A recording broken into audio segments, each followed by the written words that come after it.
Good evening, good Thursday, and thank you for being a part of the show. A lot of ground to cover this evening. Sadly, some of that will include a report on yet another serious, and we're so hoping not a tragic ATV accident in Magoffin County, this time involving two very young children, the ages 12 and 13. We'll take you briefly to the scene, talk about how the accident happened, and an update on their condition at this hour, and a request for prayers on behalf of their mother and family. So we'll get to that. We'll also talk about a drug-related arrest from Johnson County Sheriff Dwayne Price. Also a report that I had to cut out yesterday, drug-related, as it pertains to, it's not just a local report, but it does hit home for us here in Kentucky and certainly for the folks in neighboring West Virginia as well. And we're talking about, right now, early estimates for rain totals behind me on the screen, and then I'll show you a little closer in just a few moments what leftovers from Bill may mean to the viewing area. The forecast has changed towards the latter part of it. The temperatures have backed off. From Wednesday of next week, we had around 93, 94 degrees expected yesterday. I think we'll still be in the 80s on Wednesday. Might barely break that 90-degree threshold on Thursday. I'm not saying the 90s to the low level of the 90s aren't in the near future, maybe towards the end of the forecast period and maybe a day or two after, but we put them off at least for now. We're not putting off showers and thunderstorms, which have been intermittent and scattered to say the very least.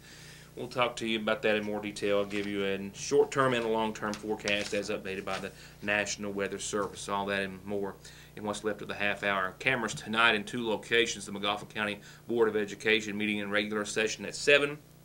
Also a meeting tonight. I only briefly alluded to it a few days ago. The Friends of the Dawkins line are meeting tonight, and we expect there to be a significant announcement about an upcoming event on our Dawkins Trail. Camera there, Director of Tourism, I believe, maybe someone from the state level going to be there tonight as well. So those are a couple of items you'll have on tomorrow's program.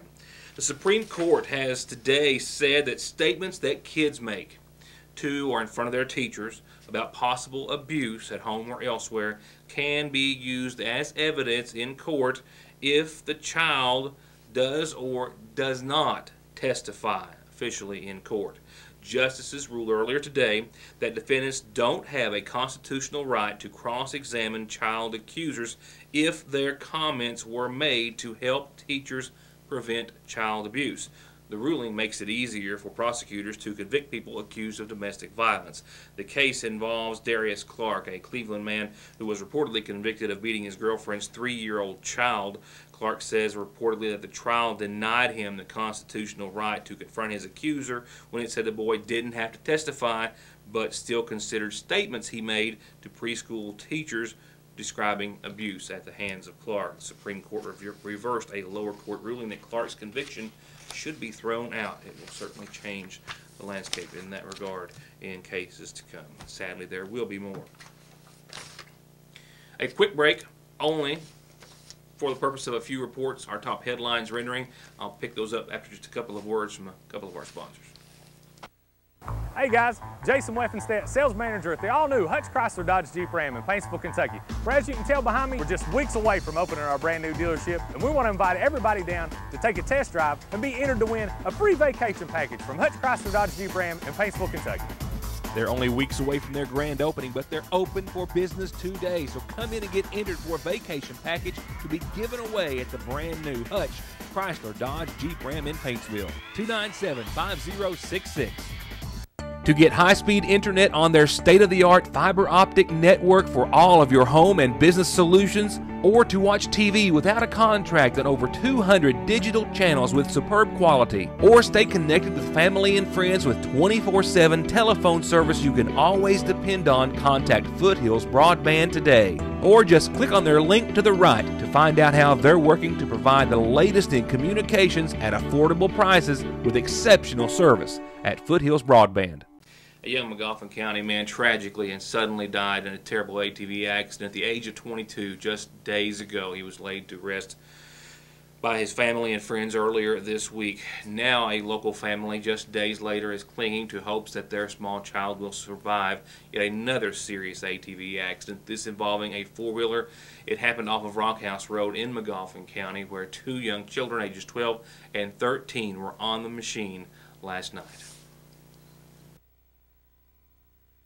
It was a situation in which McGoffin County Rescue Squad Captain Carter Conley said he and other EMS personnel on the scene realized immediately that the treatment would be required from a trauma center for the severe injuries of at least one of the accident victims, but weather would not allow life flight to one of those facilities.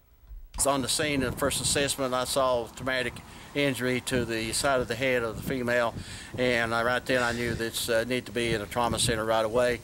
And obviously there was no helmet in use for either patient on this. That's why they both needed to be, but weather wasn't cooperating, so they had to be taken to Paul B. Hall and then sent on to the pediatric unit at Cabell Huntington. This still frame shows the scene today under daylight. It happened last night, however, right around dusk, 8:30 to 9 o'clock on Caldwell Road off of Rockhouse Road. Rockhouse off of 460 there to your right, just as you would go up what we all refer to most commonly as the Joey Isaac Hill. There were two young children, ages 12 and 13. 13-year-old's a female. The boy was the 12-year-old. It is unclear as to who the operator was of the ATV at the time, as both of them did not recall, or neither one of them could recall the accident. But they were actually traveling in the direction that you are looking, out toward that stop sign, which sits at the junction of Caldwell Road and Rockhouse Road. And if you'll start to notice to the right of your screen, there you can see where the four-wheeler went off of the roadway to the right, and then upon re-entering the roadway and for overcorrecting, you can see the skid marks, the yaw marks that go from the right side of the roadway to the left. Upon closer inspection, you can see where the skid marks stop after the ATV went off the roadway and then started to come back onto the roadway in a sideways fashion. You can see what we believe is where it started to roll. As the skid marks come to an end just completely, it's believed that that is where the four-wheeler started to roll. We also know that it came to rest, we believe, upside down and further on down the road and to the left of your screen, both occupants being thrown from the ATV. Even further inspection shows marks in the pavement where the ATV continued to roll over at least one or more times. As for the two occupants, the 13-year-old female was said to have been lying in the roadway upon arrival of emergency personnel. She was showing signs of physical and other recognizable symptoms of a traumatic head injury. Air Methods from Martin was called but declined to fly due to the weather. Other helicopter services were also called, but the results were the same. From there, she was taken to the Paul B. Hall Medical Center via the TranStar ambulance service and then later transferred, I'm told, to the Cabell Huntington Hospital. As for the 12-year-old boy, he was said to have been standing up and able to talk to emergency personnel on scene, but then too started to exhibit signs of a possible head injury, also taken to Paul B. Hall and then on to the Cabell Huntington Hospital as well. We never, per by law and for courtesy to the family and victims involved, identify a juvenile in any sort of an accident or criminal matter. However, the mother, Wanda Blanton, and family have put out a public request for as many prayers as possible, and they've asked that this picture, along with those prayers, be shared on Facebook, hoping that prayers will be an answer to their situation. We know that Brooklyn also was given some grim circumstances earlier, but her mother reported at 3:20 this afternoon that they had seen some miraculous signs of her condition not getting any worse and maybe some signs of improvement as well. So they're hopeful that prayers throughout the community will help support Brooklyn and her brother Blake in their time of need. More headlines to come in just a few moments, and that does include, of course, an updated forecast where we'll have to go into much more detail about what lies ahead in the coming hours and days, as well as a drug arrest and some other local headlines. But right now, while I've got a moment, let's find out what's happening on tonight's McGoffin County Farm Bureau-sponsored community calendar. Just a couple of reminders real quickly. Tomorrow is the last day for the countywide cleanup ongoing through tomorrow in District 1 and for the citywide Sagersville cleanup as well. I had a set of tires I got out today. They're taking tires. You can do the same. If you have any large items you need a little help with, call City Hall at 349-2409, the judge's office at 349-2313. The last day is tomorrow for the Sagersville citywide cleanup and for District 1 in McGoffin County for those residents.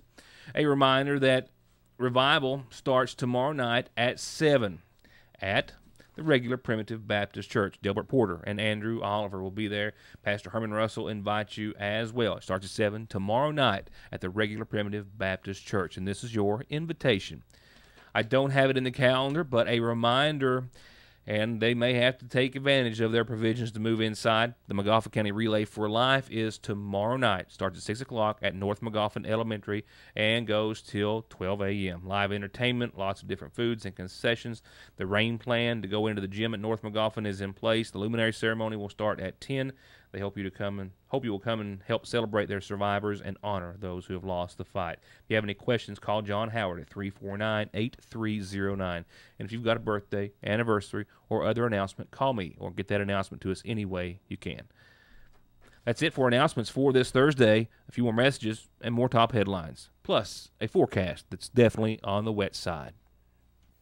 To get high-speed internet on their state-of-the-art fiber optic network for all of your home and business solutions, or to watch TV without a contract on over 200 digital channels with superb quality, or stay connected with family and friends with 24/7 telephone service you can always depend on, contact Foothills Broadband today. Or just click on their link to the right to find out how they're working to provide the latest in communications at affordable prices with exceptional service at Foothills Broadband.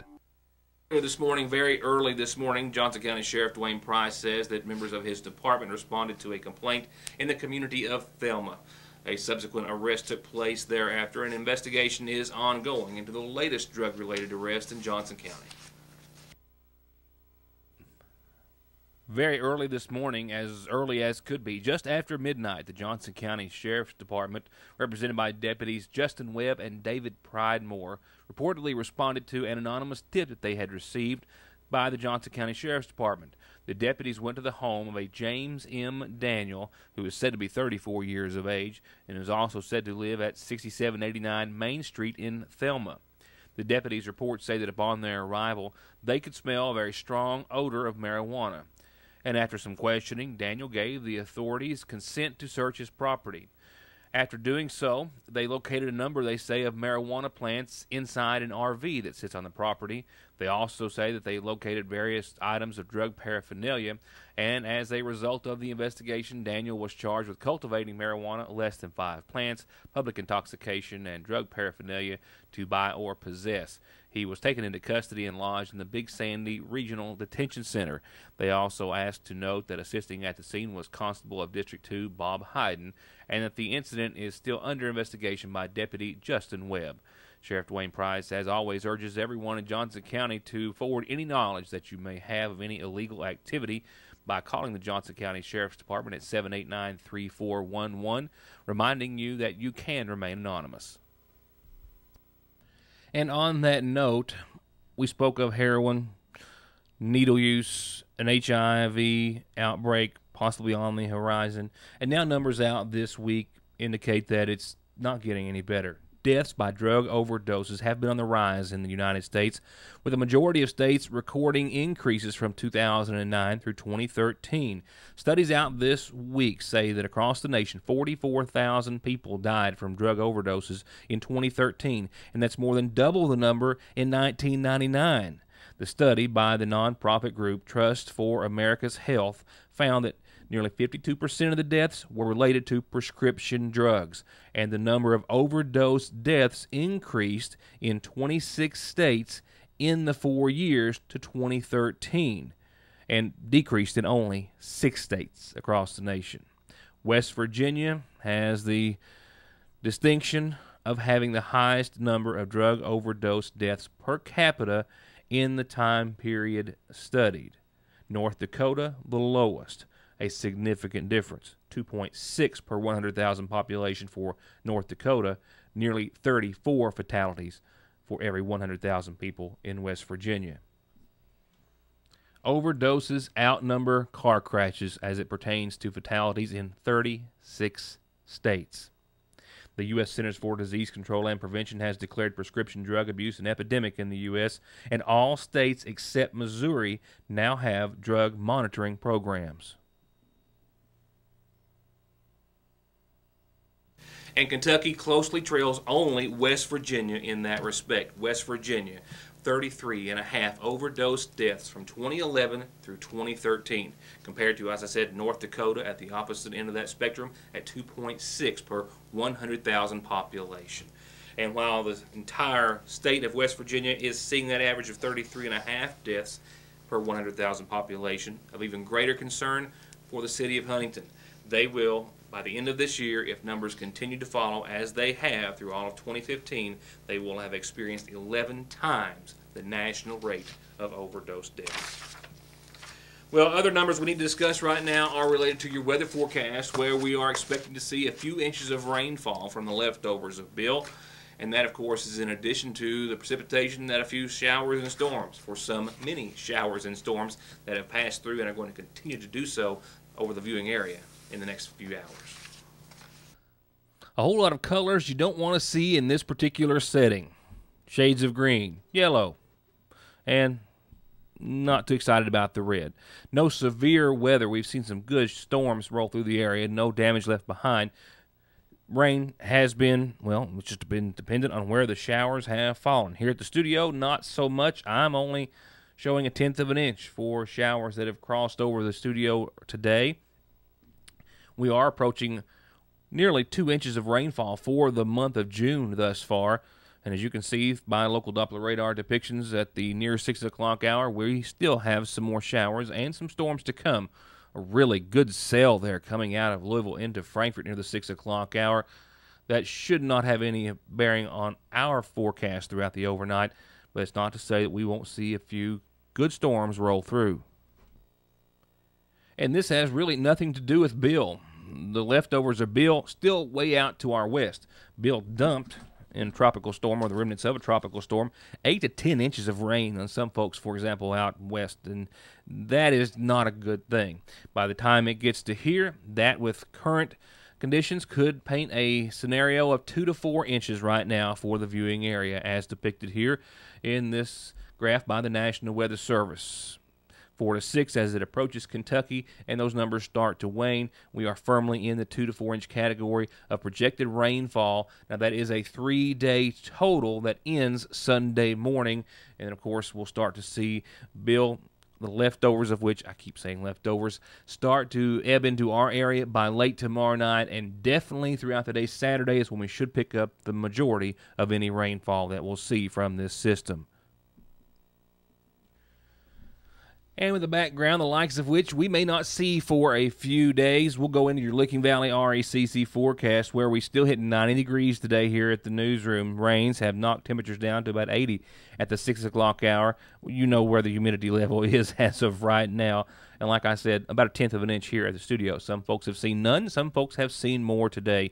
Mostly cloudy skies is what we're all going to see tonight. And as I just showed you, more than a 50% chance, I believe, of some showers and storms. Somebody's going to see it. You just don't know who it is because your neighbor might not.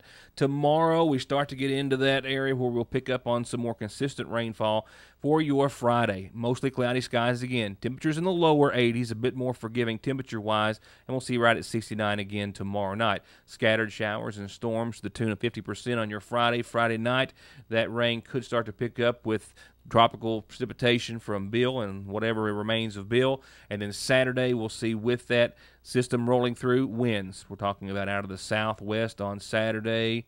Actually, southeast. I have that incorrect. I'm sorry. 6 to 18 miles per hour. Gusts upwards in that nature as well. And some heavy rain possible on your Saturday. Sunday, showers, definitely clouds lingering, and so a few storms as well. Temperatures ebb back up to about 88. Still nighttime lows hanging right around the 70-degree mark. And a quick glimpse at early through midweek next week show clouds going nowhere in the anytime soon. 85. Mostly cloudy on your Monday. Still a decent threat. 50% of showers and storms into your Tuesday. We've got 86 degrees, followed by 68 for the low. We still have a 40% threat of some showers and storms. I've got partly sunny skies on Tuesday, which is the first time the word sunny comes into our forecast at all between now and then. And as for Wednesday, mostly sunny skies, I do believe, and the upper 80s again. A lesser chance of showers and storms. 90 degrees is in the forecast for Thursday of next week. Mostly sunny and hot. Still a slight chance of some showers and storms, but that is when the heat looks as though it's going to start to build in a little later than what we thought 24 hours ago. As I mentioned, the McGoffin County Board of Education meets, as does the Friends of the Dawkins Line Group, and we'll have coverage of those meetings and more news you'll only see with me. Hope to see you back here then tomorrow night for more of your news today. Thank you.